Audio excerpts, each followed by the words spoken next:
Girls of Reddit who have rejected people. What's the worst way someone has taken it?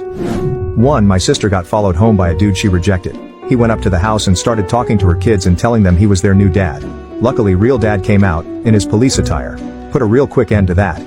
2. This is a slightly different take, but I turned a guy down for a date and he then posted a long snap story about how much he loves his wife that he had neglected to mention all that time. 3. Called me an ugly whore and said no one would ever want to F me. He didn't like when I asked how I could both be unfuckable and a whore. 4. After we got divorced he murdered the next woman to reject him. 5. We went on one date and I declined a second. A couple of days after that he called me and told me what I had been wearing that day.